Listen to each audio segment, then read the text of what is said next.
para tayo po ay muling sumamba, itaas ang kanyang pangalan. So, I encourage po everyone to please greet the person next to you, a blessed Sunday. Ayan po. Tayo po ay muling pupuri sa ating Panginoon.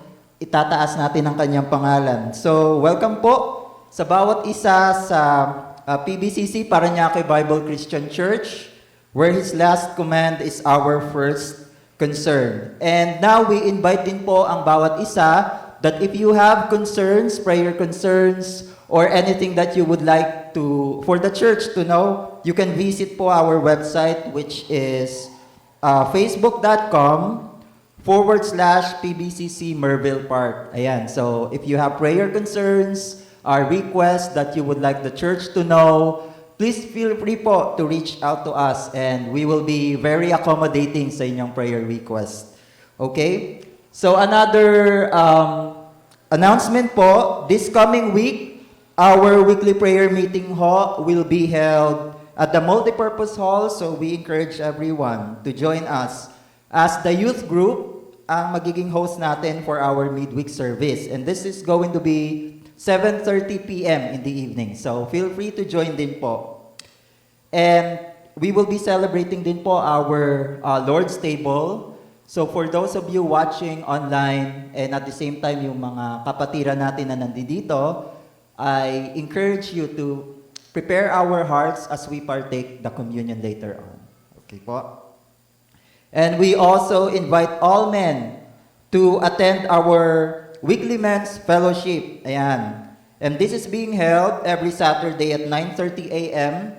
sa Multipurpose po. And we discuss Book of Romans currently. Sa mga men's po, if you are family man, you are free welcome to join us din po sa ating fellowship. And usually naglalast po siya ng 2 to 3 hours and we discuss anything regarding sa ating fellowship, sa ating mga kalalakihan po. And of course, we take the opportunity din po to invite dito sa ating professionals group. And ito po yung ating tinatawag na recommitment. And nire-reignite natin yung ating professionals group. If you are singles, aging between 24 upwards, and nandun na kayo sa stage ng inyong life na kayo na ay nagtatrabaho or searching for career, trying to build yourself sa inyong mga career, respective careers, we encourage you po to join us. And maganda po na meron tayong circle sa ating faith na ating matatakbuhan, mapagbubuksan ng ating mga buhay as we build ourselves. Meron po tayong prepare na slide for our professionals group. Ayan, so, ayun lang po, this is going to be held October 4, 2024, PBCC Multipurpose Hall. So again, we encourage you, ang time po ay 6:30 p.m. in the evening. So ayan, feel free to reach out po sa ating professionals group, point person, which is Elder Brian, and ako rin po. And as well yung ating mga professionals group dito, you can reach out din po. So other announcement po before we start the prayer, we would like to welcome po sa inyong pagdating sa aming worship, Mr. Glenn Barakias. We invite you po to please stand. He is the brother of Elder Reggie. Welcome back po, Sir Glenn. And another one, si Miss Katrina Fernandez. Welcome po. Welcome sa ating church. And another one po kay Sir John Michael Tutay. Ayan. Thank you. Dalangin namin na this is not going to be the first time and the last time na makakasama namin kayo. We're also looking forward na makasama namin kayo sa aming pananambahan sa mga susunod na panahon. And as for that, I would like to invite everyone to please stand as we read our call to worship verse, which can be found in Romans chapter 11, verses 33 to 36. It says, "Oh, the depth of the riches of the wisdom and knowledge of God, how unsearchable his judgments and his paths beyond tracing out. Who has known the mind of the Lord, or who has been his counselor? Who has ever given to God that God should repay them? For from him, and through him, and for him are all things. To him be the glory forever. Amen. I invite everyone to please join me in a short prayer. Aming dakilang Diyos, kami ay nagpapasalamat sa inyo sa umagang ito as we celebrate your goodness, your grace in our life. Dalangin namin, Panginoon, na samahan niyo kami sa aming pananambahan sa inyo, sa aming pagtaas ng inyong pangalan, sa aming pag-aawitan. We ask you, O Lord, as well, to open our minds and our hearts as we listen to your word to be delivered by our beloved pastor. Panginoon, maraming salamat din, Panginoon, sa bawat isa na kasama namin sa oras na ito. Samahan niyo po kami as we worship you, as we give thanks to you. At dalangin namin, Panginoon, na aming pananambahan ay maging katanggap-tanggap sa inyo. May this worship be an encounter with you. Muli, salamat, Panginoon, sa oras na ito. Sa inyo pong pangalan, sa pangalan ni Jesus, ang aming dalangin. Amen.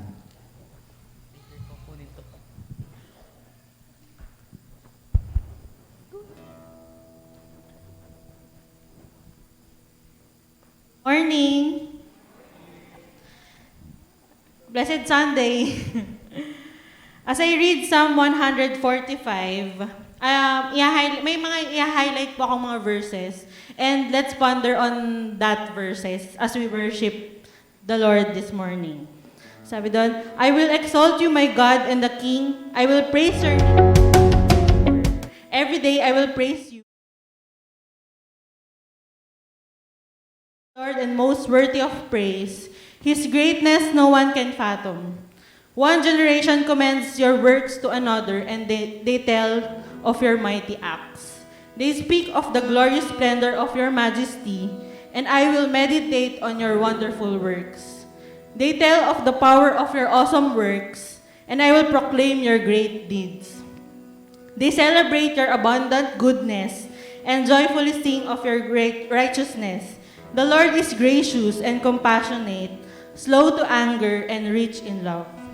The Lord is good to all. He has compassion on all he has made. All your works praise you, Lord. Your faithful people extol you.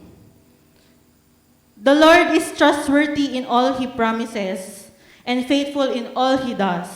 The Lord upholds all who fall and lifts up all who are bowed down. The Lord is righteous in all his ways and faithful in all he does. The Lord is near to all who call on him, to all who call on him in truth. He fulfills the desires of those who fear him. He hears their cry and saves them. My mouth will speak in the praise of the Lord. Let every creature praise his name forever and ever.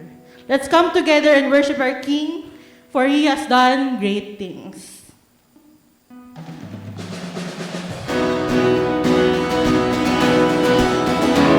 Let's magnify his name. Let's declare how good he is. Let us worship our King. Come, let us bow at his feet. He has done great things. See what a Savior has done.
Lord conquered the grave, broken every chain, and set us free from the power of sin.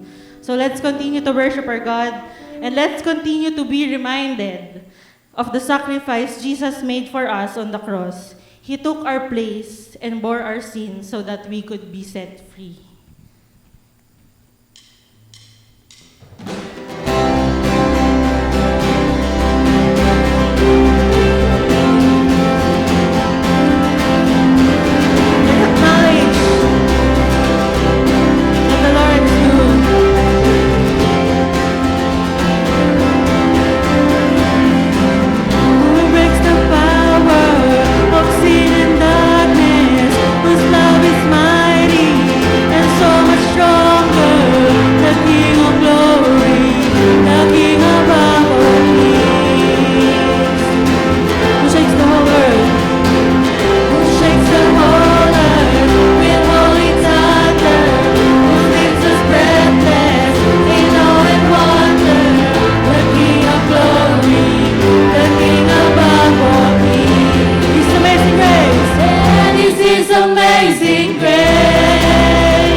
Revelation 5:12 says, "Worthy is the Lamb who was slain to receive power and wealth and wisdom and strength and honor and glory and praise."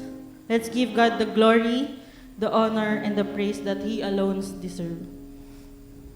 Let's acknowledge Him that He is the center of our lives right now.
And let's declare that He alone deserves all our praises.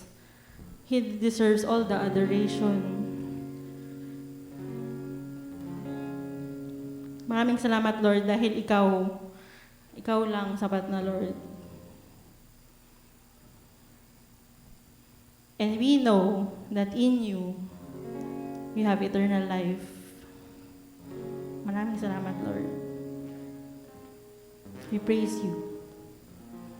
Let's sing yung chorus. And let's declare that He alone deserves the glory, the honor, and the praise. And we will sing it forever and ever. With 1,000 hallelujahs, we magnify Your name. You alone deserve the glory, the honor, and the praise. Lord Jesus, this song is forever Yours. 1,000 hallelujahs, 1,000 more. Heavenly Father, we acknowledge Your greatness in our lives, Lord. We acknowledge and remember yung sacrifice Niyo sa cross, Lord. Lord, we know na hindi po namin kayang iligtas ang aming mga sarili, but Ikaw yung napako sa cross to pay all our sins. We want to express our love, our gratitude. Dahil Ikaw, Panginoon, ang Panginoon namin na hindi nagbabago. Panginoon naming tapat kailanman. You are there to save us, to love us, to teach us on all the things na kailangan po namin gawin dito sa mundo, Panginoon. Panginoon, maraming salamat dahil nararanasan namin yung walang sawa mong pagmamahal sa amin sa araw-araw. We might face troubles, problems, Lord, pero we know that if we have Jesus in our lives, we will overcome everything. Lord, we pray na sa araw-araw ng aming mga buhay, nawa mabigay namin yung glory, yung honor, yung papuri na deserve mo, Panginoon. Na hindi lang po every Sunday namin magagawa yun, but in every day of our lives, we will declare who You are sa buhay namin, Panginoon. Help us, Lord, na i-share din po ang good news sa iba nang sila rin, Panginoon, maranasan nila yung nararanasan naming pagmamahal mo, yung guidance na binibigay niyo po sa amin. We love You, and we praise You, and we bring back all the glory and praises that You deserve, Lord. In Jesus' name we pray. Amen.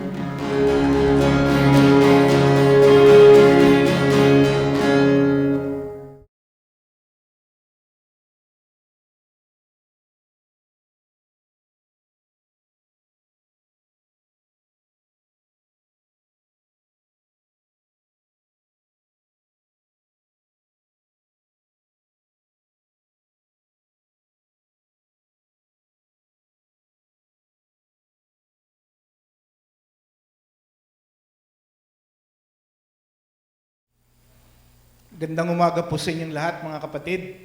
Good morning.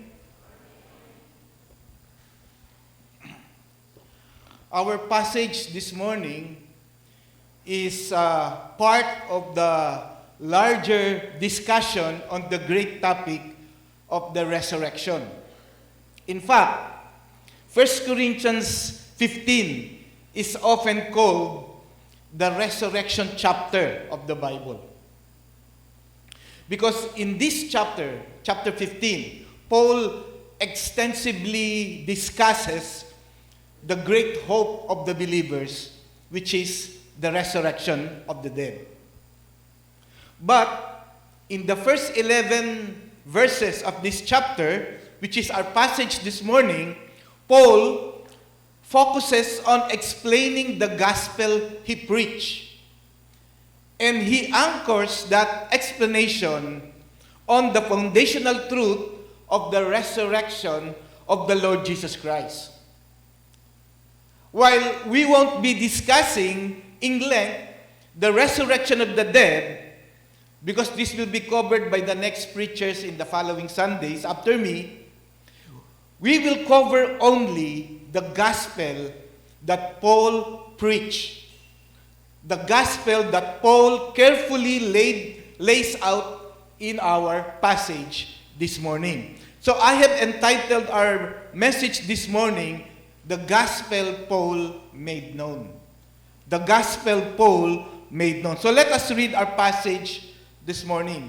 1 Corinthians 15, 1 to 11. 1 Corinthians 15, 1 to 11. I'll be reading from the New American Standard Bible. Verse 1. Now, I make known to you, brothers and sisters, the gospel which I preach to you, which you also received, and which you also stand, by which you also are saved, if you hold firmly to the word which I preached to you, unless you believe in vain.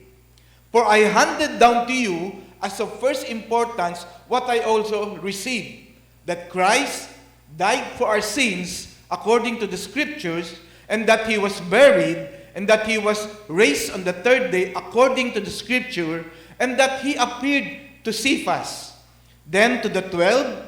After that, he appeared to more than 5,000 brothers and sisters at one time, most of whom remain until now, but some have fallen asleep. Then he appeared to James, then to all the apostles, and last of all, as to one untimely born, he appeared to me also. For I am the least of the apostles, and not fit to be called an apostle, because I persecuted the church of God. But by the grace of God, I am what I am, and his grace toward me did not prove vain, but I labored even more than all of them. Yet not I, but the grace of God with me. Whether then it was I or they, so we preach, and so you receive. So, as I've said earlier, I entitled this message, The Gospel Paul Made Known. And why did I entitle this message such, The Gospel Paul Made Known? Because look at verse 1. Verse 1, it says, Now I make known to you, brothers and sisters, the gospel. Now I make known to you, brothers, the gospel. In NIV, it says, Now, brothers and sisters, I want to remind you of the gospel I preach. While in King James, it reads, Moreover, brothers, I declare unto you the gospel which I preach unto you. So, what Paul is doing here is, he is reminding, declaring, or making known the gospel that he had preached to the believers in Corinth, and by extension to all of us living in the 21st century. And why was it important for Paul to remind, to declare, or to make known the gospel? Why was it so important? Why is it so important? Because the gospel, like pure medicine, must remain uncontaminated if it is to be effective. No? The gospel must remain uncontaminated if it is to be effective. Paul said in Romans 1:16, the gospel is the power of God for salvation. So meaning to say, the gospel brings about salvation. And in order for that gospel to save, it must remain pure. No? It must remain uncontaminated.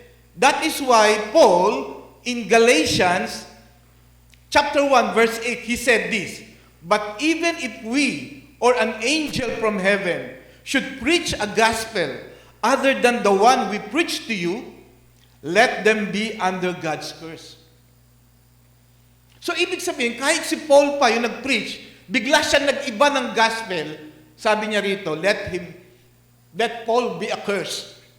O kaya may nagpuntang angel and he preached another gospel, let that angel be accursed. So Paul had to make known, had to explain, had to declare to the believers in Corinth the gospel that he received, because it was the gospel that saves them.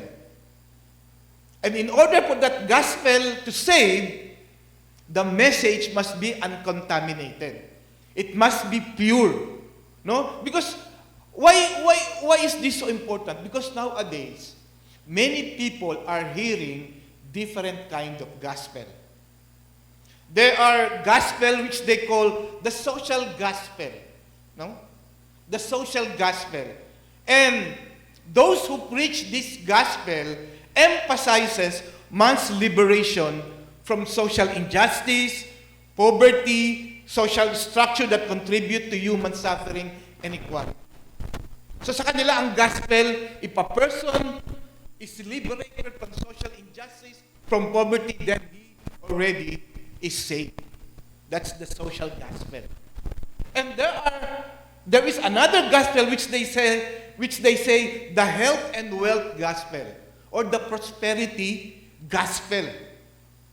Itong mga nagpipreach na ito, they emphasize that the gospel is God wants you to be healthy, physically healthy, financially prosperous, and He wants you to be successful in all areas of your life. And if you have that kind of life, then you have the gospel already. It's completely different from the gospel in the Bible. A person may be freed from social injustice. He may be freed from poverty.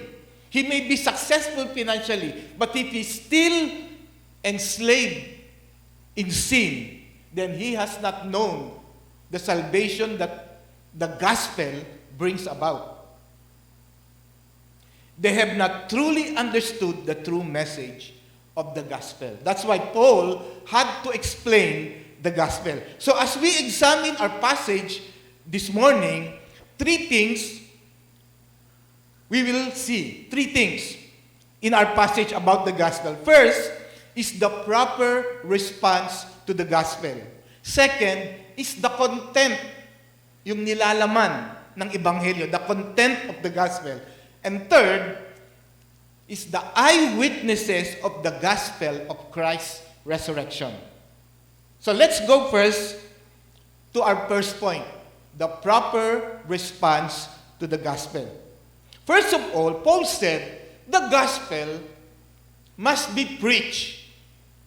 The gospel must be, look at what he said in verse 1.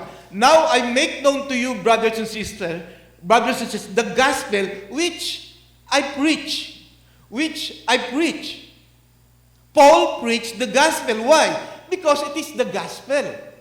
It is the gospel. The Greek word for gospel is euangelion, which means good news, good tidings or glad tidings. And this is just not any good news. Hindi ito yung good news na nakapasa ka sa bar exam. Hindi ito yung good news na tumama ka sa loto, no? Hindi ito yung good news na na-promote ka sa hospital. This is God's good news. This is God's good news. And because this is God's good news, it has to be preached. And the word for preach in Greek is euangelizo. Almost the same with euangelion.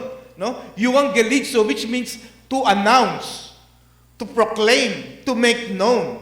That is the proper response to the gospel. The gospel must be preached. It must be proclaimed. Now, someone has said, preach the gospel at all times. If necessary, use words. Preach the gospel at all times. If necessary, use words. The point of this quote is, live a life in such a way that the gospel message will not be necessary to proclaim. All you have to do is to live it out. But this is contrary to what the New Testament instructs us to do. In Romans 10:17, Paul said, so faith comes by hearing, and hearing by the word of Christ. So if faith comes by hearing the words of Christ, therefore, the people must hear the message proclaimed. So the gospel must be proclaimed. Brothers and sisters, kahit gaano kaganda ang buhay mo, kahit gaano ka-godly ang buhay mo, no matter how Christianly your life is, it is not your life that will save the person. It is the message of the gospel. That's why the message of the gospel must be proclaimed. Totoo yun, dapat ang buhay natin naka-inline sa gospel. But still, the gospel must be proclaimed. For it is not your life that will bring conversion to the people. It's the message of the gospel. E. Stanley Jones said, "A life without life is hypocrisy. A life without a life is a mystery." Which means, even if you are proclaiming the gospel and yet your life is contrary to the gospel, that is hypocrisy. However, no matter how good your life is, no matter how godly your life is, if you do not proclaim the gospel, it will be a mystery to the people. The people will say, bakit napakaganda ng buhay niya? Ano ang sikreto niya? So still, the people will be left wondering. They will not know the secret why you have such kind of life. So you have to proclaim the gospel because it is the gospel that will set him free from sin. Therefore, as Paul said, the gospel, our proper response to the gospel is preach it. Preach it, proclaim it. Secondly, our proper response to the gospel, it must be received. It must be received. Paul said in verse 1, "Now I make known to you, brothers and sisters, the gospel which I preach, which you also receive." Which you also receive. Ibig sabihin, mga kapatid, hindi lang dapat i-proclaim ang gospel. Doon naman sa mga nakarinig, you must receive it. You must receive it in faith. One must accept it. Halimbawa, itong Corinthians, the reason that they became believers, the reason that they became a church, was because when they first heard the message, they accepted the message. They heard the message. Look at Acts 18:8. In Acts 18:8, during Paul's second missionary journey, he went to Corinth, he visited Corinth, and he preached the gospel to the Jews. When the Jews rejected the gospel, he then turned to the Gentiles. And when he preached to the Corinthians, it says here, and many of the Corinthians who heard Paul believed and was baptized. They accepted the message. They believed the message. I think that is the proper response to the gospel. We must preach it, and those who heard it must accept it in faith. They must receive it in faith. They must believe the message. So the gospel must be preached, it must be received, and thirdly, it must be stood upon. It must be stood upon. Look at verse 1 again.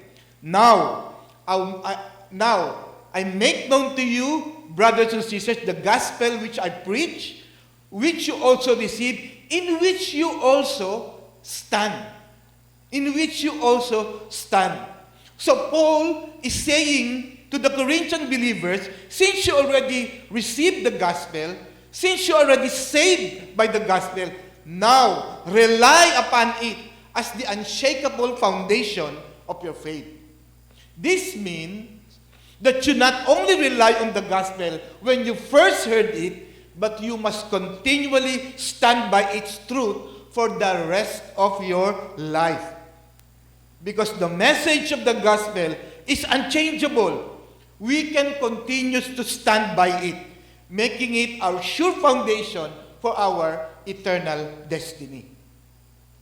So the gospel must not only be preached, it must not only be received, it must not only be stood upon, but it must also be held firmly. It must be held firmly. Look at verse 2. By which you also are saved, if you hold firmly to the word which I preached to you, unless you believe in vain. The gospel, brothers and sisters, must be held firmly. The message of the gospel is not something you receive today and discard tomorrow. The gospel is not a message you believe today and reject tomorrow because in your thinking it's no longer relevant today. The gospel must be held steadfastly. It must be held firmly. Alam niyo mga kapatid, meron akong kaibigan sa Bocaue, Bulacan. He used to be, I think, when he was in Bicol, he studied in a Bible school and he pastored a church in Bicol. Then after that, he went back to his hometown in Bocaue, Bulacan. And he became part of the church that I helped in Bocaue, Bulacan. In fact, he became part of my small group, my discipleship group. And this friend of mine was listening to a YouTube teaching from an Ophirian group. The group is called Ophirian. And he was listening to this group video teaching. I thought parang pastime lang niya yun. Pero napansin na namin, during our Bible study, time and again, he will bring it up, yung mga natututunan niya dito sa Ophirian group. Which is contrary already to what we are studying. And then, the pandemic occurred. The COVID-19 pandemic occurred. And all face-to-face Bible studies and worship service was suspended. And this guy, all the more, became engrossed with the teaching of this group because during that time, mas maraming mga tao yung nakikinig sa YouTube, di ba? Mas na-engross siya, and so he became influenced by this Ophirian group. At nang nag-resume na when all the COVID-19 restrictions were lifted up and the face-to-face was resumed, this guy was already brainwashed. He has already changed his mind about the gospel. Eventually, this man left the church.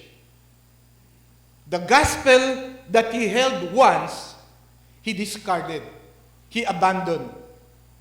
Now, does this mean his salvation was lost because he didn't hold firmly to the truth of the gospel? Was his salvation lost? The truth of the matter is, the fact that he did not hold firmly to the truth of the gospel is a confirmation that he has not been truly saved in the first place. The Apostle John said in 1 John 2:19. 1 John 2, ito yung magandang verse. 1 John 2:19. Sa slide. 1 John 2:19. John said, "They went out from us, but they did not really belong to us.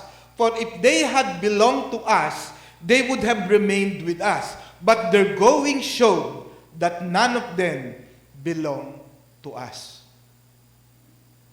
What John is saying is, those who are truly saved are those who hold firmly to the truth of the gospel and are not swayed by any kind of false teachings. Now, we have learned our proper response to the gospel. No? We must preach it, we must receive it, we must stand by it, we must hold it firmly. But the question is, why? Why should we have this kind of response to the gospel? And the reason is because of the content of the gospel. Because of the content of the gospel. Look at verse 3. It says here, "For I handed down to you as of first importance what I also received, that Christ died for our sins according to the scripture, and that he was buried, that he was raised on the third day according to the scripture." So, Paul explained the content of the gospel.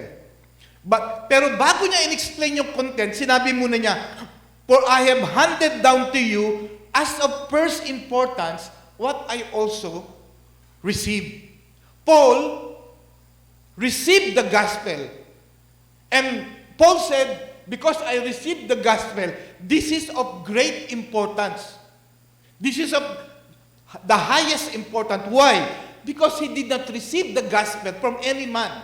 He did not receive the gospel from the apostles. It was not explained to him by any human being. The gospel Paul received was a direct revelation from the Lord Jesus Christ. Look at Galatians 1:11 and 12. Galatians 1:11 and 12. Paul said, I want you to know, brothers and sisters, that the gospel I preach is not of human origin. I did not receive it from any man, nor was I taught it. Rather, I received it by revelation from Jesus Christ. Remember now, among the apostles, mas huling nakakilala si Paul. Pero yung gospel, hindi niya na-receive sa mga apostles. It was a direct revelation from Jesus Christ. That's why Paul said, I am handing down to you as of great importance. Kasi I received it by a direct revelation from the Lord Jesus Christ. So this is very important. And so he explained now the content of the gospel. And what did he say? First of all, Paul said, the gospel is, first of all, Christ died for our sins. Christ died for our sins. The death of Christ was not an accident. It was not a tragedy. It was not a victim's death. The death of Christ is a substitutionary death. Which means Christ died intentionally to be our substitute. No? To replace us. He died in our place for our sins. And that is according to the scripture. Which means today, this is in fulfillment of the Old Testament prophecy. Isaiah 53. Let's go to Isaiah 53. Look at the verse. But he was pierced for our transgression. He was crushed for our iniquities. The punishment that brought us peace was on him. And by his wounds, we are healed. We all like sheep have gone astray. Each of us has turned to our own way. And the Lord has laid on him the iniquity of us all. The gospel is good news because the Son of God, who knew no sin, took upon himself the sins of the world, your sins and mine. He took it upon his own body. And the punishment that we are supposed to receive was laid on the Lord Jesus Christ. He paid it by his own life. Christ died for our sins. And we should not neglect that when we share the gospel. Christ died for our sins. And Paul said Christ was buried. No? Christ was buried. And his burial truly shows the reality of his death. The reality of his death. And his death shows that the penalty for sin was truly paid. That's why Christ said on the cross, it is finished. It is finished. Ang ibig sabihin nun, it is paid. It is paid already. It is paid in full. And according to Paul, this is also according to the scripture. In fulfillment of the scripture, look at Isaiah 53:9. He was assigned a grave with the wicked and with the rich in his death, though he had done no violence, nor was any deceit in his mouth. So even his burial was a fulfillment of the scripture. And thirdly, the death of Christ did not end in the grave, because after 3 days, Christ rose on the third day. And this is very important. His resurrection vindicates his sacrifice. It shows that God accepted his offering of himself. If Christ did not rise from the dead, then it shows that God did not accept his death. It means to say, ang Diyos hindi na satisfy sa kamatayan ni Christ. But because he rose from the dead, it means the Father accepted the offering. It means Christ defeated death, Christ defeated sin, and Christ defeated Satan by rising from the dead. And according to Paul, this is also in fulfillment of the scripture. Isaiah 53 again, 10 and 11. Isaiah 53, 10 and 11, it says, "Yet it was the Lord's will to crush him and cause him to suffer. And though the Lord make his life an offering for sin," look at the next. Pakibalik. "And though the Lord makes his life an offering for sin," look at, "he will see his offspring and prolong his days, and the will of the Lord will prosper in his son." That means to say, he will live again. And after he has suffered, he will see the light of life and be satisfied. By his knowledge, my righteous servant will justify many, and he will bear their iniquities. So the Old Testament prophesied already that the Messiah will die, but will rise from the dead. Psalm 16. Even Psalm 16, we call this the Messianic Psalm.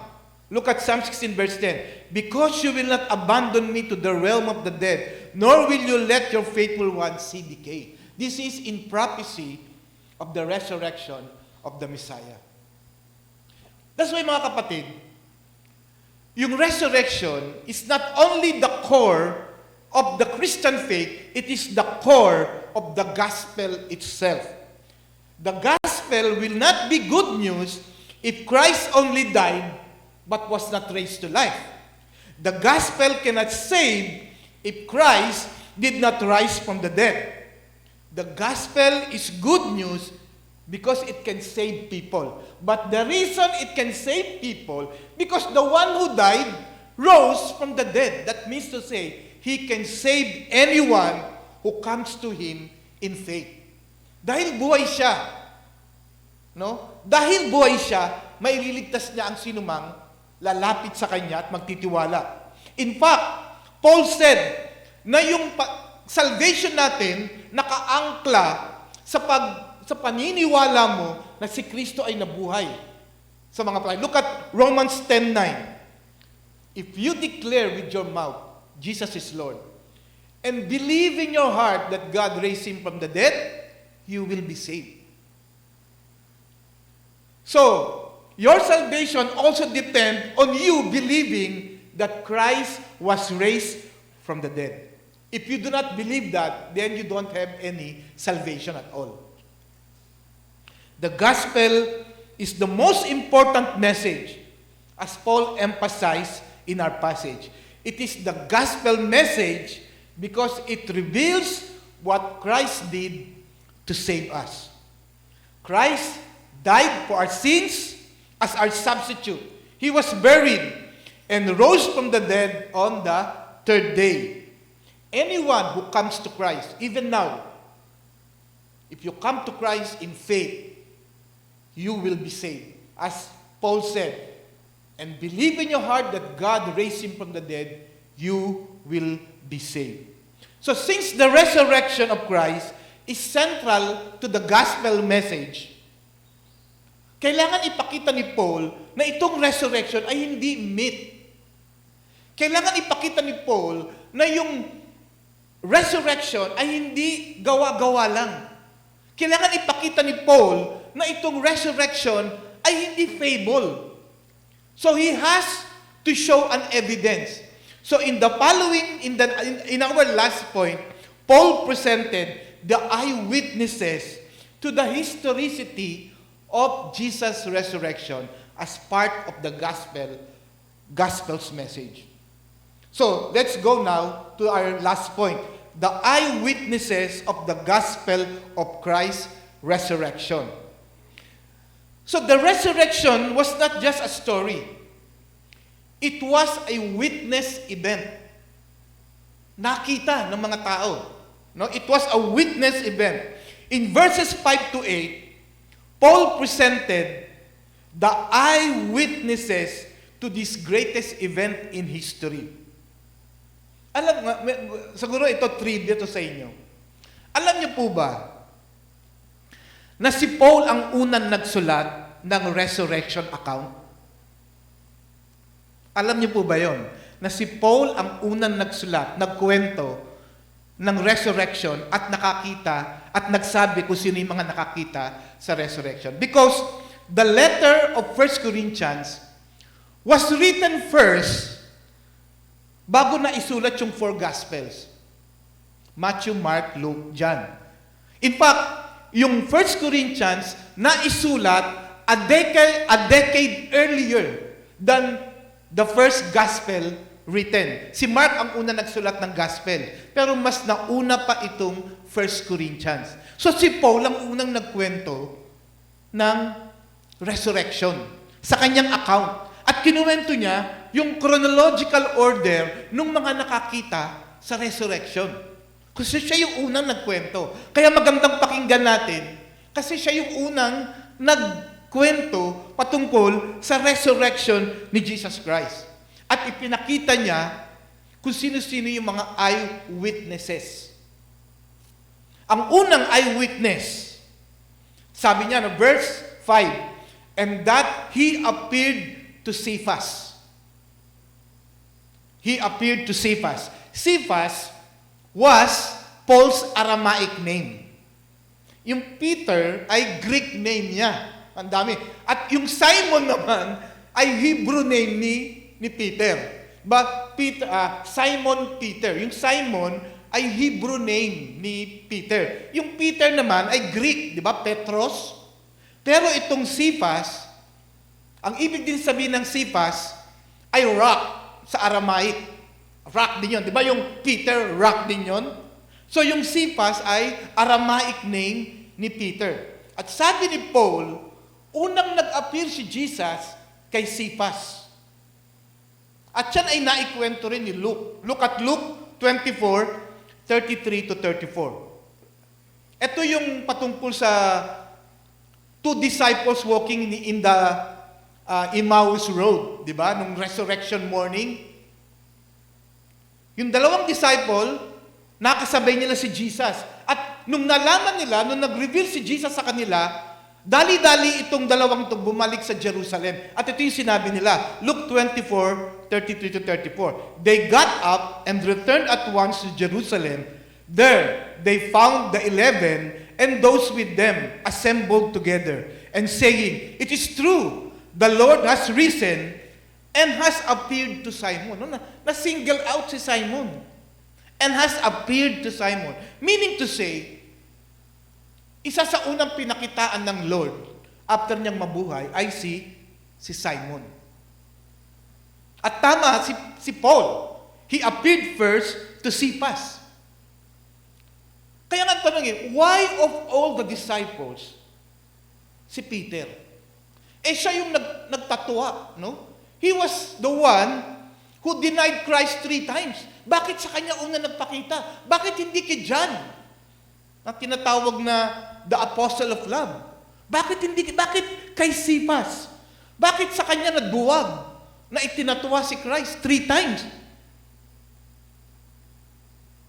Jesus, in meeting with Simon first, wanted to demonstrate the richness of His grace, love, and forgiveness to those who feel unworthy because they have failed. Alam niyo ba, after Peter denied Christ 3 times, di ba tumilaok yung manok? At ang sabi doon, and Peter went outside and wept bitterly. He wept bitterly. And why did Peter wept bitterly? Bakit? No? He wept bitterly because he failed to acknowledge Him before men. He wept bitterly knowing that Jesus died without him being able to make it right. He wept bitterly knowing that Christ died na hindi siya nakahingi ng tawad. That is why, nang unang nagbangon ng Panginoon, sa Kanya unang nagpakita. Para ipakita na kahit nabigo ka, Peter, Kahit nadapa ka, Peter, narito ako to restore you. Narito ako to forgive you. No? Ganyan talaga ang Panginoon. No? Kung sino yung nadapa, ngunit nagsisisi, sila pa yung lalong nakadarama ng kanyang biyaya at habag. Di ba tayo natutuwa ng ating Panginoon ay mas pinipili po yung mga taong nabigo, nadapa, mga talunan, upang ipakita yung yaman ng kanyang biyaya at kapangyarihan. So Peter was not only the first to see the resurrection of Christ, but he was also the first one to experience the grace of Christ, the resurrected Christ, the grace and forgiveness of the resurrected Christ. At alam niyo ba na among the disciples, siya lang yung tinanong ni Christ, Peter, do you love me? At tinanong niya 3 times pa, inulit-ulit pa ng Panginoon. Siguro si Peter, at that time, he was so very discouraged. Di ba, in fact, nag-backslide na nga si Peter eh. Di ba sabi, nagbalik siya sa pangingisda? Kaya nung morning ng resurrection, di ba, nasa Galilee sila?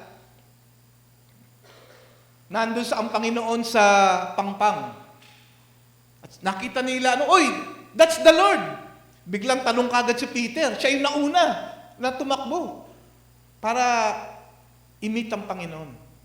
Tapos, muli, sinolo ng Panginoon si Peter. Kinausap niya, Peter, do you love me? Yes, Lord. You know that I love you. Then feed my sheep. Kung sino pa yung nagtatwa sa kanya, siya pa yung talagang binigyan ng importansya ng Panginoon. Marahil nakita ng Panginoon kay Peter yung pagsisisi. That is why, pagbaba ng Banal na Espiritu sa Acts 2, Peter was the boldest proclaimer of the resurrection of Christ. Kasi na-experience niya yung katotohanan. Experience niya yung forgiveness.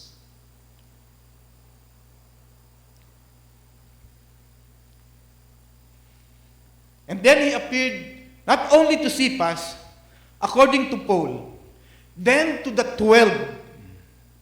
Then to the 12. After appearing to Cephas that same day, on the evening of the Easter morning of resurrection, Jesus appeared to the 12. John 10:19. John 20, verse 19. On the evening of that first day of the week, when the disciples were together with the door locked for fear of the Jewish leaders, Jesus came and stood among them and said, "Peace be with you."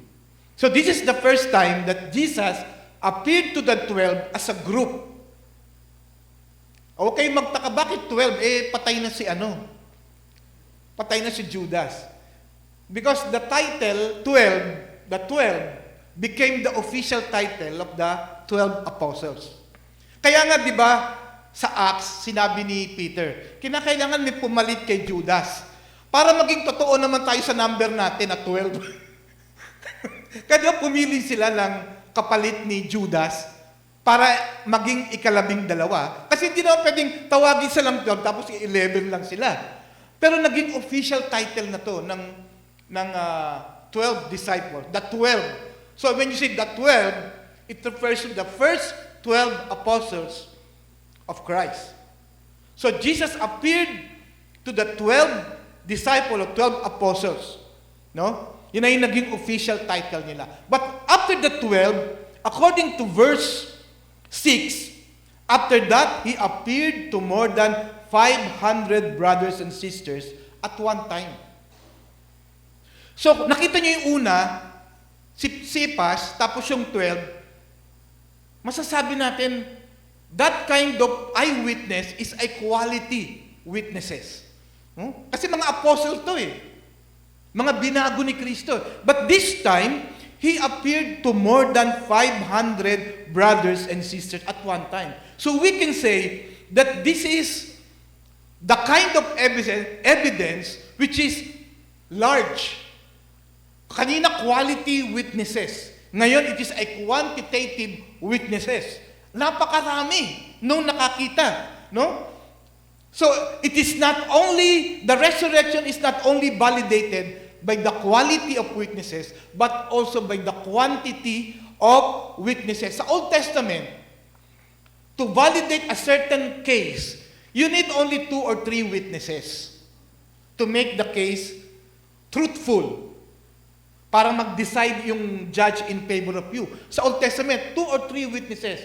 But here, no? It's not only the 12. It's more than 500. Imagine kung lahat yun nasa loob ng korte at magte-testify na nakita talaga nila si Christ, and then the judge will have to decide in favor of the resurrection. Because this is one of the most attacked truth in the Bible, the resurrection of Christ. At kaya nga ang Panginoon, kahit pwede naman 3 witnesses lang, ay talagang sinobrahan niya na ng witnesses. More than 500 ang inilagay niya para wala talagang makapag-deny na nangyari yung resurrection. Meaning to say that the resurrection of Christ is a historical truth. Hindi siya gawa-gawa. Hindi siya katang-isip. It is a historical event. And Paul said in 1 Corinthians, the same in our passage, in kasunod, sabi ni Paul, most of whom remain until now, but some have fallen asleep. Parang sinasabi ni Paul, kung gusto nyong patunayan yung mga nakakita, you can go to them. Some of them are still living. Pwede nyo siyang tanungin, because most of them are still alive, although yung iba patay na. Yun ang sinasabi ni Paul dyan eh. Most of whom remain until now, but some ay patay na. No? After mentioning more than 500 believers, Paul then listed the next eyewitness. In verse 7, then he appeared to James. Then he appeared to James. Pero sino itong James na to? Is this the James, the brother of John, the son of Zebedee? Or is this the James, son of Alphaeus? Pero hindi eh. Kasi itong James na to ay kapartner ng 12. So hindi ito yung James. Kasi yung James, brother of John, at yung James Alphaeus ay partner ng 12, ng 12. So who is this James? No? Malinaw na itong James na to, no, are not the 2 James in the 12 apostles. Therefore, this is James, the half-brother of Jesus, the writer of the epistle of James, the son of Mary and Joseph. Pero bakit isininggle out ni Paul? Bakit sininggle out niya si James? No? Why is it significant that Paul mentioned his name in the list of eyewitnesses? The importance lies in the fact that James, a family member of Jesus, who was once a skeptic and an unbeliever, he saw the risen Christ and became a believer. Magandang isama ito na part ng list of witnesses. May family member na nakakita at naniwala sa resurrected Christ. Si James sa una ay unbeliever. He was a skeptic.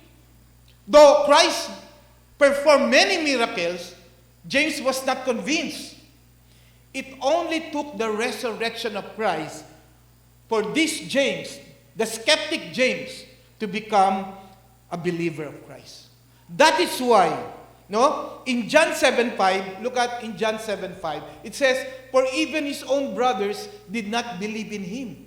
So unbeliever si James. But after meeting the resurrect, talagang ang Panginoon, kinatagpo niya yung kanyang pamilya. No? Kinatagpo niya yung kapatid niya.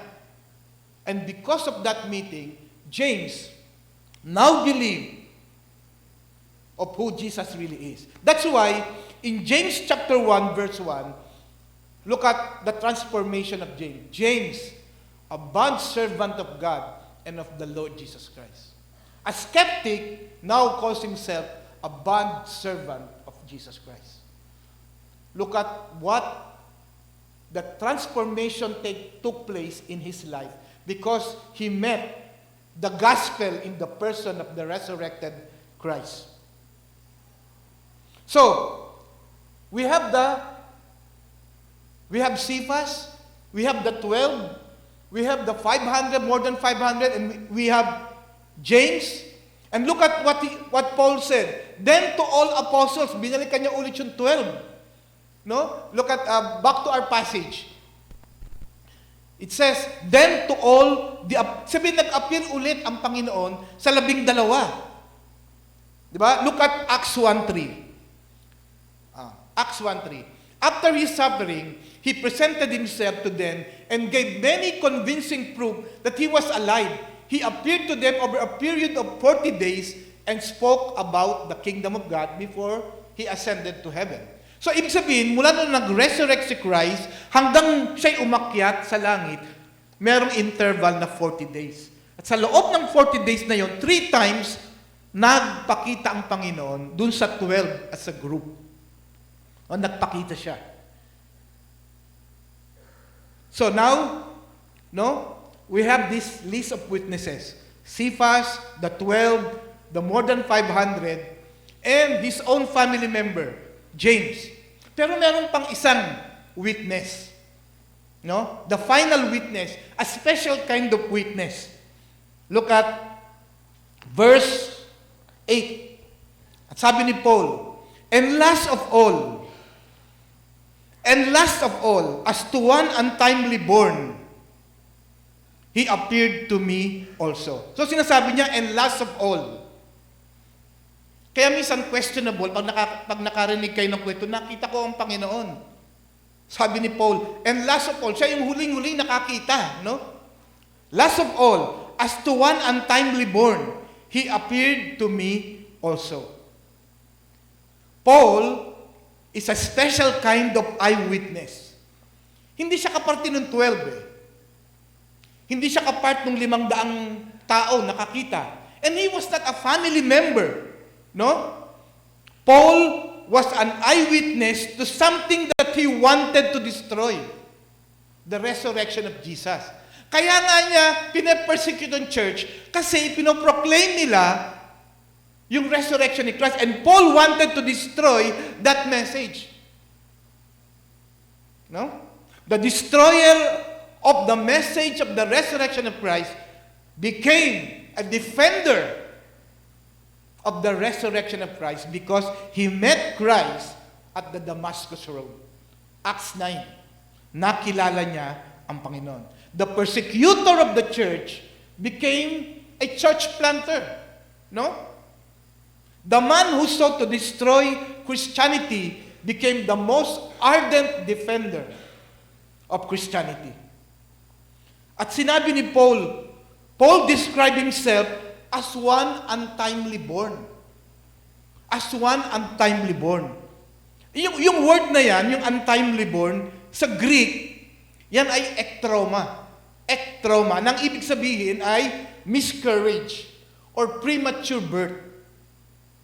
Sasabi ni Paul, bakit nag-appear sa akin ng Panginoon na ako, na ituturing na untimely born, premature, ang aking kapanganakan? I am nothing, kumbaga sinasabi ni Paul. I am nothing, totally. That's why in verse 9, Paul said, I am the least of all the apostles. And do not even deserve to be called an apostle because I persecuted the church. Yet despite all this, the Lord Jesus Christ chose to appear to him. This shows that God is no respecter of person.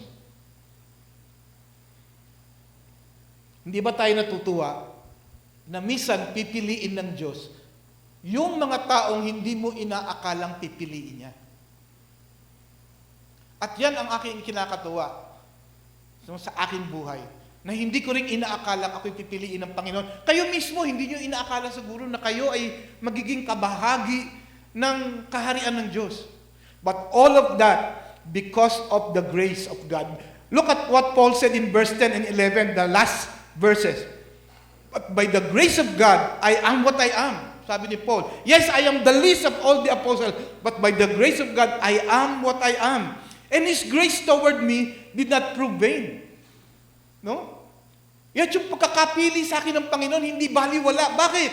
Sabi niya, I labored even more than all of them. Yet not I, but the grace of God with me. Kaya sabi niya doon, whether then it was I or they, so we preach the gospel, and so you believe. Paul magnified the grace of God in his life. Imagine what the gospel can do, the resurrection of Christ can do to transform your life. I'm sure you know this person. Si Eddie Mesa. No? Kilala niyo yan, no? Yung mga nabuhay na sa 60s dito. Kuya Joe, alam ko, alam ko, fan ka ni Eddie Mesa, di ba? No? I'm sure marami dito, no? Siguro naging tagahanga pa kayo ni Eddie. Siguro hindi na yan kilala ng mga bagets dito ngayon, ano? Hindi na, no? Hindi na kilala yan, ano? Pero kilala yan ni Ate Ami, ni Ate Marian, yan, kilala yan. At nung mga nasa likod, si Eddie Mesa. Alam niyo ba si Eddie Mesa, he was dubbed as the Elvis Presley of the Philippines. Siya tinatawag na Elvis Presley of the Philippines. Dahil sa kanyang style and charisma, no? Pero dahil sa kanyang katanyagan, because of his popularity, kung saan siya nasuot na problema, no?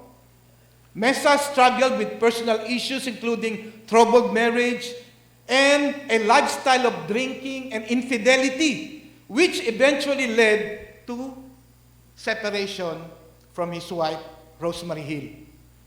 But after years of turmoil, Eddie Mesa had a profound encounter with the gospel, leading to his conversion to Christianity. His newfound faith brought him a significant change. No, from being a rock and roll superstar to become a preacher of the gospel.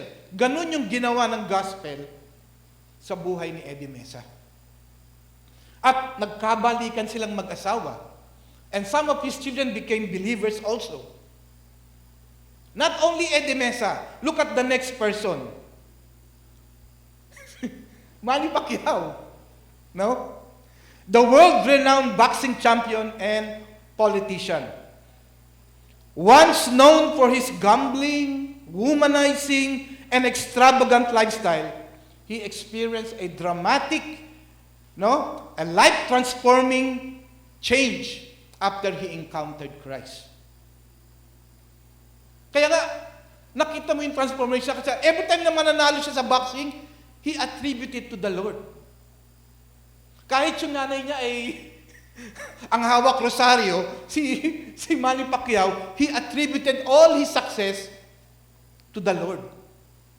Nagbago yung lifestyle ni Manny Pacquiao, no? Yung kanyang pagiging babaero at yung sugarol, nawala lahat yun sa kanyang buhay. At sinisikap niyang ipasok ang gospel every time he had the opportunity na magsalita even in politics. Nandun yung kakabit lagi ang Panginoon. You can see how the gospel transform a person. How about you who are here today? Have you experienced the transforming power of the gospel? Have your lives changed by the power of the resurrection of Christ? Kung hindi pa, mga kapatid, now is the time. Acknowledge that you are a sinner. Confess that He alone can save you, that His death on the cross alone can redeem you from your sin. Believe in your heart that God raised Him from the dead. And if you do this now, He promised. Christ said, "Verily I say unto you, he who believes in me has eternal life." He who believes in me has eternal life. And I pray that this day, kung meron pa sa inyong hindi pa na-experience yung power ng gospel, lumapit kayo ngayon sa Panginoon. No? Kilalanin niyo kayo makasalanan, Kilalanin niyo ang kamatayan niya sa krus, ang kailangan niyo lang para kayo ay mapatawad at maligtas. At kilalanin niyo na siya ay nabuhay, binuhay siya para sa inyo. At ang pangako niya, maibibigay niya sa inyo. Ngayon din, ang kaligtasang hinihingi niyo. Magkakaroon kayo ng buhay na walang hanggan kung siya ay sasampalatayanan niyo. Ngayon, tayo po'y manalangin. Panginoon Diyos, marami pong salamat sa iyo. Because we have seen the power of your gospel to change people's lives. Father, I praise you and thank you for the Lord Jesus Christ, your Son, whom you have given para kami tubusin niya sa kasalanan. And because of that, we have this gospel. Because of that, O Lord, meron kami ipoproclaim. We praise you, Lord Jesus, because you are alive today.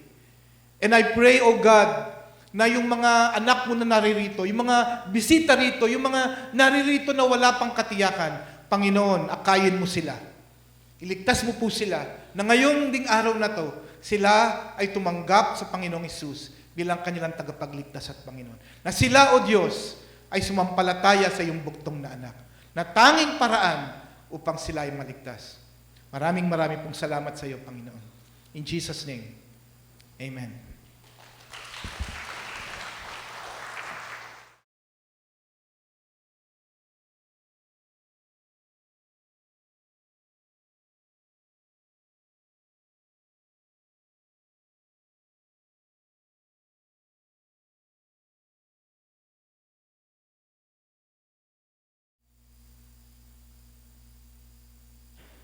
So tayo po ay dadako sa ating Lord's Supper.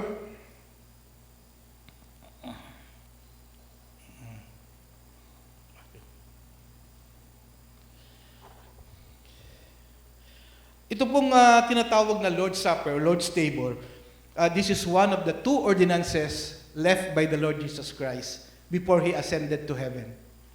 And because the Lord wanted that His disciples will always be refreshed by what He did for us on the cross, He instituted this Lord's Supper.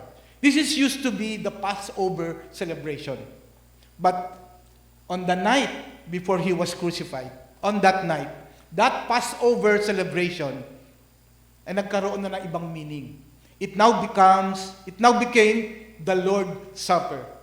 Because the sacrificial lamb will now be the Lord Jesus Himself, who is the Lamb of God, who will be sacrificed on the cross. The body, or the bread, symbolizes His body, na lahat ay pagsasaluhan natin. And the cup symbolizes His blood, that brought redemption, no, sa ating lahat.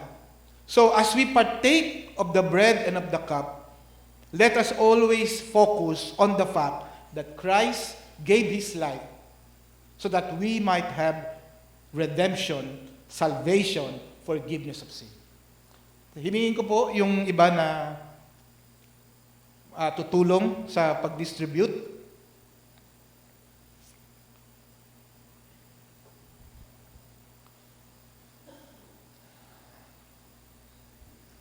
Mag-pray muna po tayo. Hilingin natin si Brother Brian. Panginoong Diyos, naming Ama sa kalangitan, kami po ay nagpapasalamat sa pagkakataon na kami po ay mag-o-observe ng Last Supper. Panginoon, una sa lahat, kami po ay talaga nagpapasalamat sa ginawa niyo po para sa amin. Isakripisyo niyo po ang inyong bugtong na anak, ang aming Panginoong sa Kristo, para magbayad ng aming mga kasalanan na dapat kami po ang humarap sa inyo. So dahil sa grasyang ito, kami po ngayon, Lord, ay inaalala ang inyong kagandahang loob na ibinigay niyo po sa amin. Lord, we pray, Lord, for these elements na meron po kami. I-bless niyo po ito, Panginoon, at gamitin para sa aming observation na ito.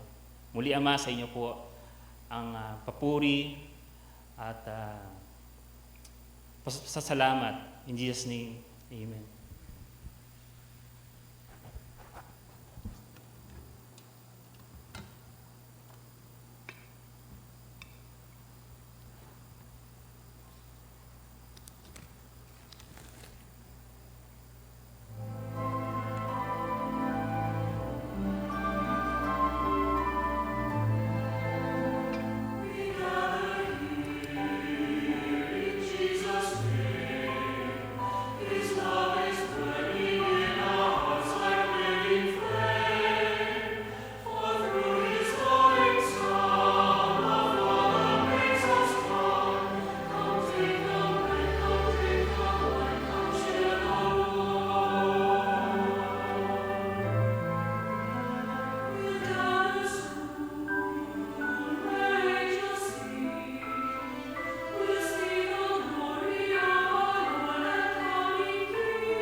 For I received from the Lord what I also passed on to you.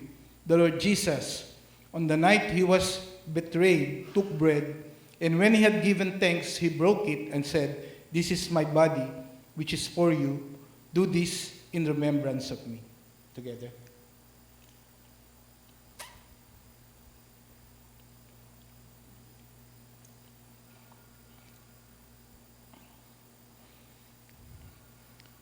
In the same way, after supper, he took the cup, saying, "This cup is the new covenant in my blood. Do this whenever you drink it in remembrance of me." Together. For whenever you eat this bread and drink this cup, you proclaim the Lord's death until he comes. Let's pray. Lord God, we thank you so much for the greatness of your love, that you have given your Son, so that through him, Lord, we might have this salvation that we now experience. We thank you so much, Lord, for the bountiful grace that you have through us. Lord, thank you so much. And we give you back the glory and the honor. In Jesus' name, amen.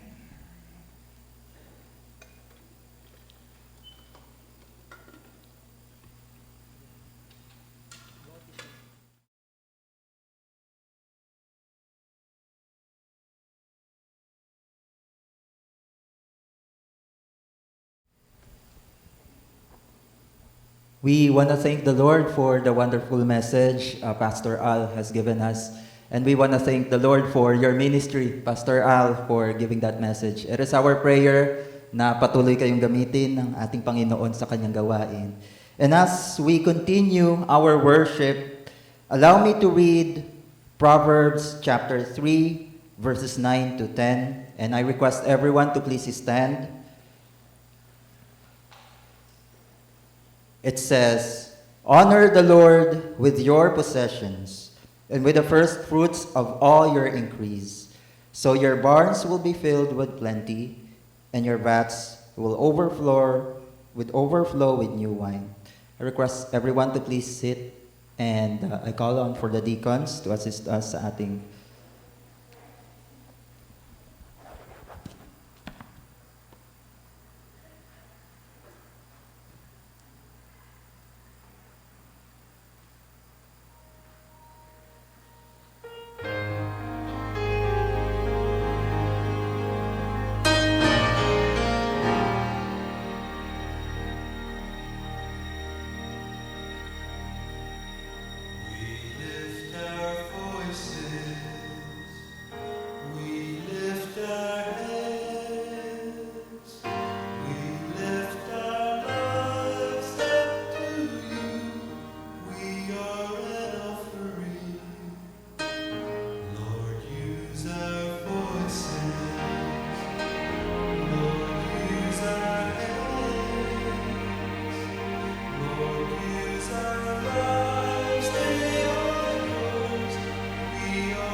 Join me in a short prayer po.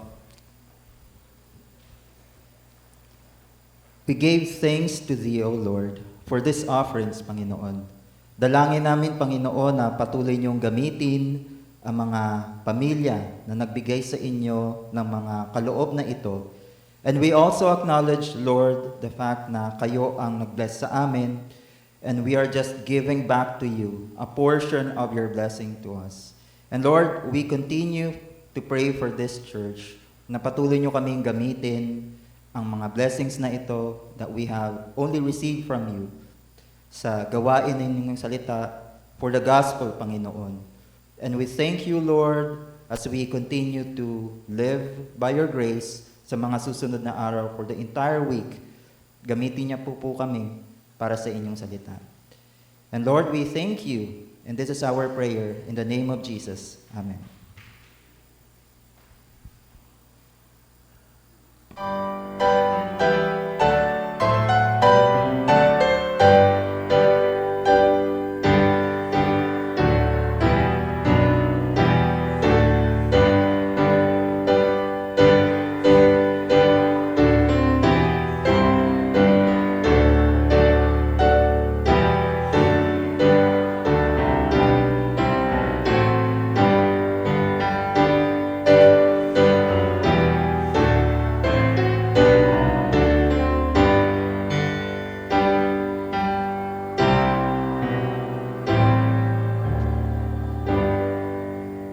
I call on for Pastor Al for benediction and the worship team. Let's pray. The grace of the Lord Jesus Christ and the love of God the Father and the fellowship of the Holy Spirit be with you not only now but forevermore, in the name of the Father and of the Son and of the Holy Spirit. Amen. God bless you.